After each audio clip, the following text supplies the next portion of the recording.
একটা চট দিয়ে দাঁত ফেলে দেওয়া দরকার মেয়ের। অমুসলিম ছেলের সাথে তোমার কিসের প্রেমের সম্পর্ক? পরে যখন এই ছেলেগুলো তোমাকে নিয়ে রেপ করে রাখবে তখন তোমার আক্কেল হবে? তখন তোমাদের হুঁশ ফিরবে? অমুসলিম ছেলে মুসলিম মেয়ের সাথে প্রেম করতেছে, অমুসলিম ছেলে মুসলিম মেয়ের সাথে প্রেম করতেছে, বলতেছে ভালোবাসার আবার ধর্ম কি? তুমি আমি একে অপরকে মহব্বত করি, ভালোবাসি, এর মধ্যে ধর্ম আসবে কেন? বলছে তুমি আমার ধর্মে দীক্ষিত হয়ে যাও অথবা আমি তোমার ধর্ম কবুল করে মুসলমান হয়ে যাব। এই মিথ্যা কথাগুলো প্রলোভন দিয়ে এখানে ওখানে পার্কে নিয়ে গিয়ে চটপটে ফুচকা খাওয়ায়, কফি শপে নিয়ে গিয়ে এভাবে আস্তে আস্তে আস্তে আস্তে মেয়েদেরকে লাইনে নিয়ে আসতেছে। আনার পরে মেয়েদেরকে ফুসলিয়ে ফাসলিয়ে এভাবে প্রেমের জালে ফেলে শেষমেশ বেডে নিয়ে গিয়ে ধর্ষণ বা গণধর্ষণ করে মেয়ের ওই ওভারির মধ্যে ওদের বীর্যপাত করে দিয়ে ওই ছেলেটার কোনো খবর পাওয়া যায় না, লাপাত্তা হয়ে যায়। কোনো কোনো ক্ষেত্রে টাকার বিনিময়ে মেয়েদেরকে পাচার করারও অভিযোগ পাওয়া গেছে। এবং এই কাজটার নাম তারা সংঘবদ্ধভাবে দিয়েছে, এর নাম নাকি লাভ জিহাদ, বলে নাউজুবিল্লাহ।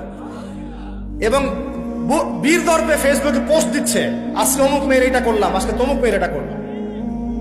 ভিতর থেকে একটা চক্র কাজ করতেছে এবং এই চক্রের কেউই মুসলিম না, এই চক্রের কেউই কিন্তু মুসলিম না।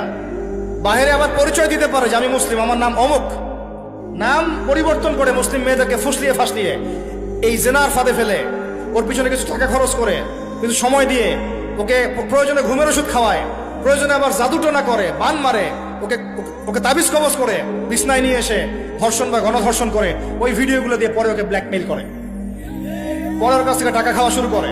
কোনো কোনো ক্ষেত্রে মেয়েদেরকে পাচারও করে দিচ্ছে। আমাদের মেয়েদেরকে বলতেছে কোনো অবস্থাতেই কোনো মুসলমান ছেলের সাথে কোনো অবৈধ সম্পর্কে যাবেন না। আর অমুসলিম হলে তো কোনো কথাই নাই। অমুসলিমের সাথে আপনার কিসের প্রেমের সম্পর্ক? একটা চট দিয়ে দাঁত ফেলে দেওয়া দরকার মেয়ের। অমুসলিম ছেলের সাথে তোমার কিসের প্রেমের সম্পর্ক?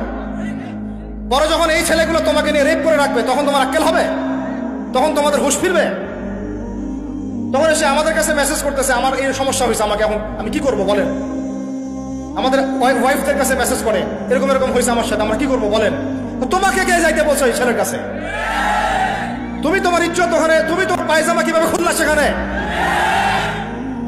আর কিভাবে বলবো বলেন? তুমি একজন মুসলিম ঘরের মেয়ে, তোমার ইজ্জতের দাম নাই, তোমার সম্মানের দাম নাই, তোমার ইজ্জত আবরুর দাম নাই। তুমি কেমন করে নগ্ন হয়ে বাইরে ঘুরতে পারো? তুমি কেমন করে একটা অমুসলিম ছেলের সাথে প্রেমের সম্পর্ক করতে পারো? কিভাবে তুমি একটা অমুসলিম ছেলের সাথে বেড়ে যেতে পারো? তার সামনে তোমার পায়জামা কেমন করে খুলতে পারো তুমি? আমার ল্যাঙ্গুয়েজ আপনি রাগ করেন না, আমি খুবই ফেড আপ এদের উপরে। একটা মেয়ে একটা মুসলিম ছেলের কাছেই তো যাইতে পারবে না অবৈধভাবে। যাইতে হইলে তোমার শর্ত তিনটা: বিয়ে করতে হবে, বালেগ হইতে হবে, সাক্ষী থাকতে হবে, মোহর দিতে হবে, তারপর যাইতে পারবে। তোমাদের এত কুরকুরি কেন? তোমাদের এত কেন কুরকুরি? মুসলিম তো মুসলিম করতে করতে এখন অমুসলিমদের সাথে প্রেম করা শুরু করছো। আর যখন অমুসলিমদের দ্বারা তোমরা ধর্ষিত হচ্ছ, তোমাদেরকে পাচার করতেছে, তখন বলে এসে আমাদের কাছে চিঠি লেখো যে আমরা এখন কি করব। এদের কি ভাই নাই? বাসায় কি বাবা নাই? বাসায় ভাই নাই? এই চক্র থেকে সাবধান থাকেন। আর আমাদের সমাজে যারা দায়িত্বশীল, রাষ্ট্রের যারা দায়িত্বশীল, যারা উপরের লেভেলে আছেন, এই বিষয়গুলোর উপর কঠিন দৃষ্টি দেওয়ার জন্য আমি রিকোয়েস্ট করব। আমরা কিন্তু কোনো ধর্মের মানুষের সাথে কোনো দ্বন্দ্ব চাই না। চাই আমরা যে 50-60 বছর থেকে একসাথে বসবাস করতেছি, আমরা কি কোনোদিন কারোর সাথে মারামারি করছি? কোনোদিন দেখছেন যে খ্রিস্টান মুসলিম মারামারি হচ্ছে? মুসলিম মারামারি হচ্ছে বাংলাদেশে, হিন্দু মুসলিম মারামারি হচ্ছে বাংলাদেশে, দেখেছেন কখনো? এখন কি নতুন করে শুরু হবে এগুলো? আল্লাহ রাব্বুল আলামিন আমাদের দিনী ভাইদেরকে বুঝদান করেন, বোনদেরকে বুঝদান করেন। কোনো অবস্থাতেই মেয়েদেরকে আপনি এভাবে ছেড়ে দিয়েন না বাইরে। কোন অবস্থাতেই একটা মেয়ের হাতে অকালে মোবাইল ফোন তুলে দিয়েন না। কোথায় যাচ্ছে খোঁজ রাখেন, কার সাথে মিশছে খোঁজ রাখেন। একটা বাড়ির সম্মান নষ্ট হয়ে গেলে কখনো ফিরে আসে না। একটা মেয়েকে অপহরণ করেছিল রাজা দাহির, মুসলিম মেয়েকে। সেই ইজ্জতের বদলা নেওয়ার জন্য 17 জন ঘোড়সাওয়ার নিয়ে, কতজন?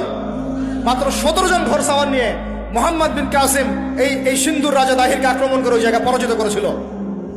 একটা মেয়েকে নিয়ে ঘটনা ঘটেছিল। আমাদের বোনের ইজ্জতের এত বড় দাম। একজন নারী, শোনেন, একজন নারী বনু কাইনুকার বাজারে গিয়েছিলেন তার প্রয়োজনে, তার শ্লীলতাহানি করেছে। তার সতর খুলে দিয়েছিল।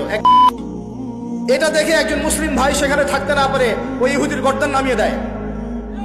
এই ইস্যুকে কেন্দ্র করে ইহুদিরা মিলে ওই ভাইকে শহীদ করে। তখন ওই বাজারে ওই ভাই ছাড়া আর কেউ ছিল না, একজনই ভাই ছিল। এরপরে এই মামলা আসলো নবীর দরবারে সাল্লাল্লাহু আলাইহি ওয়াসাল্লাম। এটা মদিনার ঘটনা। নবী সাল্লাল্লাহু আলাইহি ওয়াসাল্লাম ওই সাহাবীকে তো দোষারোপ